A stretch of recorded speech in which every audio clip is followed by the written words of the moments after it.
香港投資者對越南最常見嘅誤解，好多人提起越南，腦海入面仲係20年前嘅畫面。如果你用緊2000年代評價越南嘅思維嚟投資2026年嘅越南市場，我擔保你會輸得好慘。令你輸錢嘅3大誤解。誤解1：越南只係得廉價代工廠，廉價勞工時代已經結束，人工成本升緊價啦。現實係越南正轉型成為科技同服務中心。河內同胡志明市滿街都係 programmer 程式員、AI 工程師同埋 startup。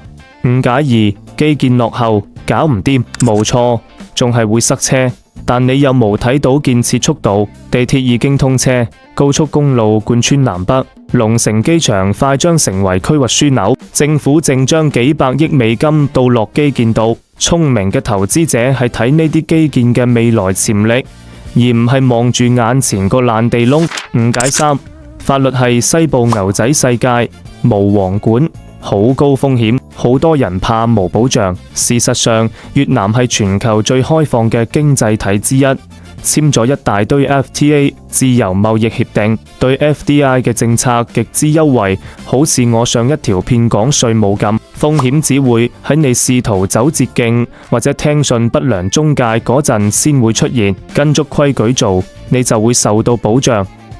想了解更多，即時聯絡我。